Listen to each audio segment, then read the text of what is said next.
Hello students, welcome back.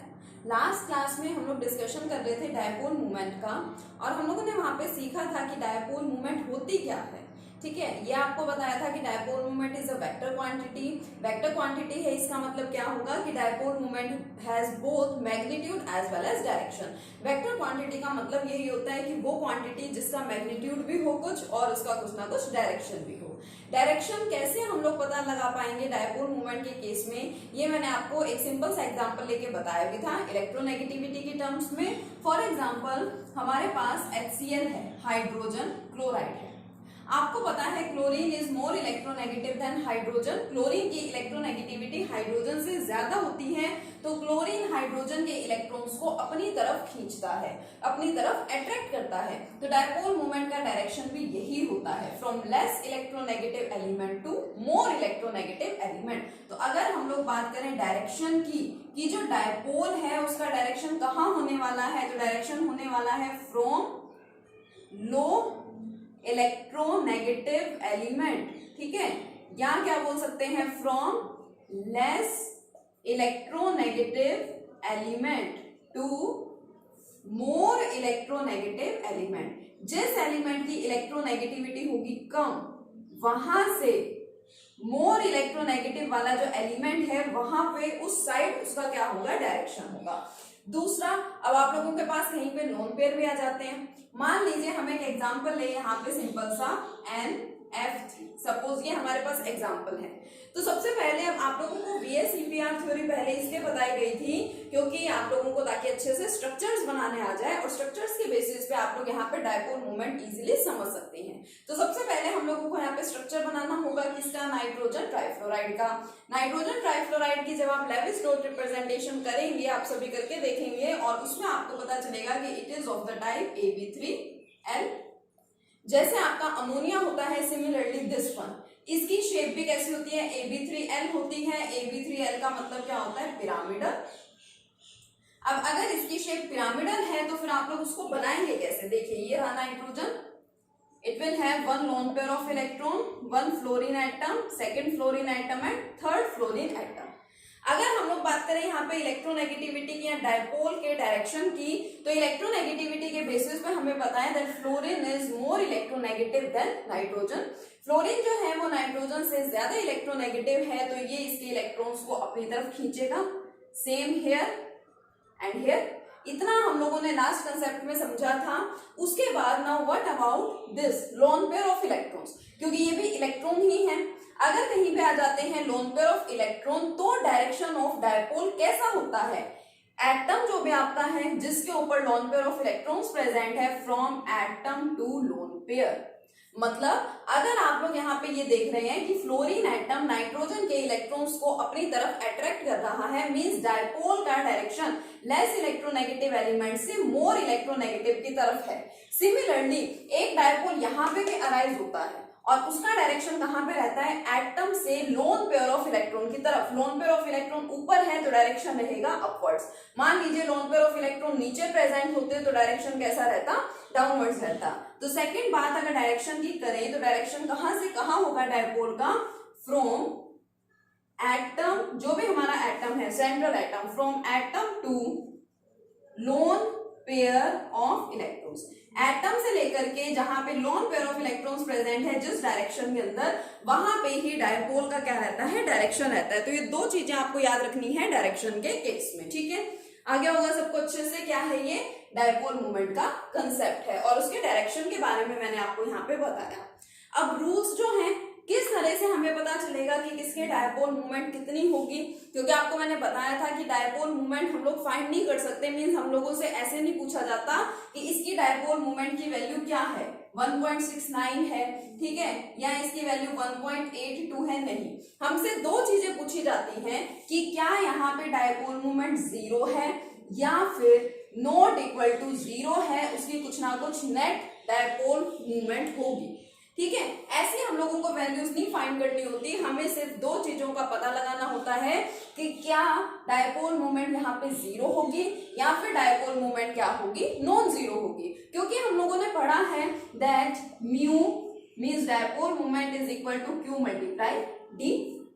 ठीक है, तो हमें नहीं पता कि हमारे पास कौन सा पर्टिकुलर सब्सटेंस है, मान लीजिए कोई पर्टिकुलर मॉलिक्यूल आपको पता चल जाए तो आप क्यू यानी चार्ज के बारे में पता लगा सकते हैं कि उसके ऊपर कितना चार्ज है, लेकिन कितना उन दोनों के बीच में डिस्टेंस है ये तो आप लोग खुद से आइडेंटिफाई नहीं कर सकते जब तक कि आपको बताया ना जाए। तो फिर आप लोग म्यू की वैल्यू किस तरह से कैलकुलेट करते हैं, ठीक है। तो हमें सिर्फ दो चीजें यहाँ पे फाइंड आउट करनी होती है कि जो आपकी ये डायपोल मूवमेंट है मींस म्यू, क्या ये इक्वल टू 0 है या फिर नॉट इक्वल टू 0 है, इसकी कुछ ना कुछ नेट मैग्नेटिक मूवमेंट होगी, ठीक है। इसको फाइंड करने के लिए हमारे पास कुछ रूल्स होते हैं, ओके। इनको फाइंड आउट करने के लिए हम लोगों के पास में कुछ रूल्स होते हैं जो कि काफी इंपॉर्टेंट है, वो मैं अभी आपको यहाँ पे बताने जा रही हूँ। उन रूल्स को बहुत अच्छे से सबको समझना है और बहुत अच्छे से नोट डाउन करने हैं अपनी नोटबुक में, ठीक है। चलिए तो मैं आपको यहाँ पे बताने जा रही हूँ रूल्स फॉर कैलकुलेशन ऑफ, ठीक है, रूल्स फॉर कैलकुलेशन ऑफ लिख दीजिए, यहाँ पे लिख दीजिए rules for finding dipole movement. Dipole movement को फाइंड करने के हमारे पास कौन कौन से रूल होते हैं, मतलब किन रूल्स की हेल्प से हम लोगों को पता चलेगा कि किसकी डायपोल मूवमेंट कितनी है, ठीक है। तो सबसे पहला, सबसे फर्स्ट, सबसे इजी, सबसे सिंपल रूल जो है दैट इज डायपोल मूवमेंट, ठीक है। इसका मैंने आपसे बताया भी था इसके बारे में, ठीक है, मैंने आपसे डिस्कशन किया था। Dipole movement is directly proportional to the electronegativity. जो जितना ज्यादा इलेक्ट्रोनेगेटिव होगा उसकी डायपोल मूवमेंट उतनी ही ज्यादा होगी। 99.99% केसेस में ऐसा ही होता है, ठीक है। जो छोटे से केसेस रहेंगे बिल्कुल नेग्लिजिबल केसेस, वो आपके एक्सेप्शनल केसेस में आ जाते हैं, और वो एक्सेप्शनल केसेस हम उनको क्यों कंसिडर करते हैं, क्या रीजन होता है, इसके बारे में भी आपको बताएंगे। इसी तरह से एक एक्सेप्शन से रिलेटेड या एक्सेप्शनल केस से रिलेटेड एक काफी इंपॉर्टेंट क्वेश्चन आता है, वो हम लोग यहाँ पे डिस्कस करेंगे, तो आपके सारे डाउट्स क्लियर हो जाएंगे। लेकिन 99.99% केसेस में यानी मोस्ट ऑफ द केसेस में क्या देखने को मिलता है कि dipole movement is directly proportional to the electronegativity. जहां पे इलेक्ट्रोनेगेटिविटी ज्यादा होगी या फिर मोर इलेक्ट्रोनेगेटिव एलिमेंट प्रेजेंट होगा वहां डायपोल मूवमेंट भी ज्यादा होगी। जहां इलेक्ट्रोनेगेटिविटी कम होगी यानी कि लेस इलेक्ट्रोनेगेटिव एलिमेंट प्रेजेंट होगा, उस केस में फिर हम लोग क्या देखेंगे, उस केस में डायपोल मूवमेंट भी हमें कम मिलेगी। फॉर एग्जाम्पल अगर मैं कंसिडर करूं HF को और HCl को, तो बताइए डायपोल मूवमेंट किस केस में ज्यादा होगी और क्यों। तो देखो इसके अंदर दो एटम्स हैं हाइड्रोजन और फ्लोरीन, इसके अंदर दो एटम्स हैं हाइड्रोजन और क्लोरीन। हाइड्रोजन तो दोनों केस में क्या है बच्चों, यहाँ पे सेम है, ठीक है। डिफरेंस कहाँ है इसमें, हेलोजन में। तो यानी हम लोग इलेक्ट्रोनेगेटिविटी कंपेयर करें किसकी, फ्लोरीन की एंड क्लोरीन की। So we all know that fluorine is the most electronegative element of the periodic table. Fluorine जो है वो पीरियोडिक टेबल का सबसे ज्यादा इलेक्ट्रोनेगेटिव एलिमेंट है, सबसे ज्यादा इलेक्ट्रोनेगेटिविटी इसी की होती है, दैट इज इक्वल टू 4.0। तो फ्लोरीन जो है वो क्लोरीन से ज्यादा इलेक्ट्रोनेगेटिव है, और हमारा रूल क्या कहता है, that dipole movement is directly proportional to electronegativity. जहां पे इलेक्ट्रोनेगेटिविटी ज्यादा उसकी डायपोल मूवमेंट भी ज्यादा। सो यहाँ पे डायपोल मूवमेंट ऑफ HF, ये मैंने आपको बताया था म्यू से रिप्रेजेंट करते हैं हम लोग डायपोल मूवमेंट को। Dipole movement of HF is greater than dipole moment of HCl. Why? Because fluorine is more electronegative than chlorine. जो फ्लोरीन है वो क्लोरीन से ज्यादा इलेक्ट्रोनेगेटिव होता है, ठीक है। तो dipole movement is directly proportional to the electronegativity. ये हमारा फर्स्ट केस है जो आप लोग याद रखेंगे, ठीक है। फर्स्ट रूल हो गया ये हमारा। सेकेंड रूल देखिए, सेकेंड रूल क्या कहता है, सेकेंड रूल बताता है dipole movement of a non-polar molecule. Dipole moment of a non-polar molecule is always 0. अगर आपके पास कोई नॉन पोलर मोलिक्यूल है तो उसकी डायपोल मूवमेंट हमेशा 0 होगी। पोलर एंड नॉन पोलर का मतलब हम लोग बहुत बार डिस्कस कर ही चुके हैं। पोलर का मतलब जहां पे पोल्स डेवलप हो जाए, चार्जेस डेवलप हो जाए, जैसे एग्जांपल की बात करें तो HCl, यहाँ पे चार्जेस डेवलप हुए थे, क्यों? क्योंकि क्लोरीन ज्यादा इलेक्ट्रोनेगेटिव है, वो हाइड्रोजन के इलेक्ट्रॉन्स को अपनी तरफ अट्रैक्ट कर रहा था, उसकी वजह से हाइड्रोजन पे आया था पार्शियल पॉजिटिव और क्लोरीन पे आया था पार्शियल नेगेटिव। चार्जेस डेवलप होना यानी कि चार्जेस को बोला जाता है पोल्स डेवलप हो गए। So this type of substance is known as the polar substance और polar molecule.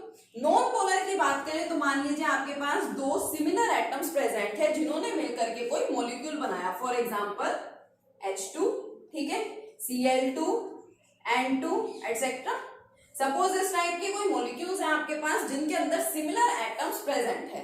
Non polar molecules के लिए कंडीशन ही ये होती है कि उन मॉलिक्यूल्स के अंदर जो एटम्स प्रेजेंट हैं या तो वो सेम होने चाहिए और या फिर उनकी इलेक्ट्रोनेगेटिविटी में थोड़ा सा ही डिफरेंस होना चाहिए, बिल्कुल नेग्लिजिबल डिफरेंस होना चाहिए, कंपैरेबल होनी चाहिए दोनों की इलेक्ट्रोनेगेटिविटी। अब दोनों की इलेक्ट्रोनेगेटिविटी सेम है तो ना तो ये वाला हाइड्रोजन इस हाइड्रोजन के इलेक्ट्रॉन्स को अपनी तरफ अट्रैक्ट कर पाएगा, ना ही ये वाला हाइड्रोजन इस वाले हाइड्रोजन के इलेक्ट्रॉन्स को अपनी तरफ अट्रैक्ट कर पाएगा। तो जब अट्रैक्शन ही नहीं होगी तो इस तरह के positive and negative cases, positive and negative charges भी अराइज नहीं होंगे, ठीक है। तो सिंपल सी बात है, dipole moment is equal to Q into D. Q is the magnitude of charge. अब यहाँ पे अगर चार्ज ही डेवलप नहीं हो रहे हैं नॉन पोलर मॉलिक्यूल के केस में, so mu will be equal to 0। Why? क्योंकि इसकी वैल्यू तो हम लोग क्या रख देंगे, 0 लिख देंगे। 0 मल्टीप्लाई समथिंग इक्वल टू 0। इसका मतलब जितने भी हम लोगों के पास में नॉन पोलर मॉलिक्यूल्स होते हैं उन सभी नॉन पोलर मॉलिक्यूल्स की डायपोल मोमेंट हमेशा कितनी होगी, हमेशा 0 के इक्वल होगी, ठीक है। ये पॉइंट भी क्लियर हो गया सबको अच्छे से। दो सिंपल से पॉइंट देखे, dipole moment is directly proportional to electronegativity and second, अगर कोई नॉन पोलर मॉलिक्यूल है तो उसके लिए डायपोल मोमेंट हमेशा क्या रहने वाली है, 0 रहने वाली है। विद एग्जांपल हम लोगों ने यहाँ पे देखे दोनों पॉइंट्स, ठीक है। थर्ड पॉइंट की बात करते हैं, थर्ड रूल की बात करते हैं कि थर्ड रूल क्या कहता है। अब थर्ड रूल हम लोगों के पास आता है किसी भी सिमेट्रिकल कंपाउंड के लिए डायपोल मोमेंट, ठीक है, क्या कहते हैं third rule, dipole moment of any symmetrical molecule. कोई भी हमारे पास में सिमेट्रिकल मॉलिक्यूल है, सिमेट्रिकल मॉलिक्यूल का मतलब मैंने आपको बताया था कि एक भी लोन पेयर प्रेजेंट नहीं होगा, एक सेंट्रल एटम होगा और उसके साथ में बॉन्ड्स बने हुए होंगे। फॉर एग्जांपल जैसे हम लोगों ने बात की AB2 इस टाइप की, एक सेंट्रल एटम है उसके साथ दो सिमिलर एटम्स ने बॉन्ड बना रखा है, या फिर AB4 इस तरह से, ठीक है। तो इस टाइप के जो मॉलिक्यूल्स होते हैं उनकी डायपोल मोमेंट हमेशा क्या होती है, इज ऑलवेज 0। जितने भी सिमेट्रिकल मॉलिक्यूल्स हैं, dipole moment of any symmetrical molecule is always 0। Symmetrical molecule की डायपोल मोमेंट भी हमेशा क्या रहती है, 0 ही रहती है, ठीक है। इसका एग्जांपल भी मैंने डिस्कस किया था आप लोगों के साथ में, ठीक है। एक बार और फिर दोबारा से इसका एग्जांपल बताती हूँ। देखिए सपोज हम लोग कंसिडर करते हैं एक मॉलिक्यूल, किसका मॉलिक्यूल कंसिडर करते हैं हम लोग, कार्बन डाइऑक्साइड का, ठीक है। अब सबसे पहले तो इसकी लेविस रिप्रेजेंटेशन करेंगे स्ट्रक्चर बनाने के लिए, फिर जब फाइनली आप लोग लेविस रिप्रेजेंटेशन कर लेंगे तो आपको क्या पता चलता है कि carbon dioxide is a linear molecule. कैसा मॉलिक्यूल होता है, ये लीनियर होता है और उसके अंदर भी ये कार्बन, यहाँ डबल बॉन्ड ऑक्सीजन है, यहाँ डबल बॉन्ड ऑक्सीजन है। कार्बन के पास कोई loan pair of electron present नहीं है and it is of the type AB2 type का है, ये आपका सेंट्रल एटम और ये दो सिमिलर एटम्स ने यहाँ पे बॉन्ड बना रखे हैं और सेंट्रल एटम पे कोई भी लोन पेयर प्रेजेंट नहीं है। इट मींस ये सब्सटेंस कैसा है हमारा, सिमेट्रिकल है। कार्बन डाइऑक्साइड का मॉलिक्यूल कैसा है, सिमेट्रिकल है। अब देखिए होता क्या है, oxygen is more electronegative than carbon. Oxygen carbon से ज्यादा इलेक्ट्रोनेगेटिव है तो ये कार्बन के इलेक्ट्रॉन्स को अपनी तरफ इस तरह से अट्रैक्ट करेगा। डायपोल का डायरेक्शन हो गया यहाँ पे।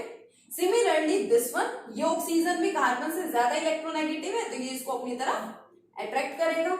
अब ये इसको अपनी तरफ खींच रहा है, ये इसको अपनी तरफ खींच रहा है, तो नेट इफेक्ट यहाँ पे क्या होता है, ना तो ये ऑक्सीजन कार्बन को खींच पाता है अपनी तरफ, ना ही ये ऑक्सीजन इस कार्बन को अपनी तरफ खींच पाता है, तो दोनों का इफेक्ट यहाँ पे न्यूट्रलाइज हो जाता है, कैंसिल आउट हो जाता है, और उस वजह से हम लोग क्या बोलते हैं, mu is equal to zero. Dipole moment की वैल्यू यहाँ पे आपको क्या मिलेगी बच्चों, जीरो मिलेगी। तो ये आपका थर्ड इंपॉर्टेंट रूल है जो आप लोगों को अच्छे से याद रखना है कि अगर आप लोगों के पास कोई भी सिमेट्रिकल मॉलिक्यूल है तो उस केस में डायपोल मोमेंट आपको हमेशा कैसे मिलने वाली है, जीरो ही मिलने वाली है। आया समझ में? ठीक है, ये 3 रूल्स पहले अच्छे से स्टडी कीजिए, इससे रिलेटेड क्वेश्चंस करके देखिए। नेक्स्ट लेक्चर में हम लोग डिस्कशन करेंगे, नेक्स्ट वीडियो में हम लोग डिस्कशन करेंगे इसके बाकी बचे हुए रूल्स के बारे में। Okay, thank you, keep learning.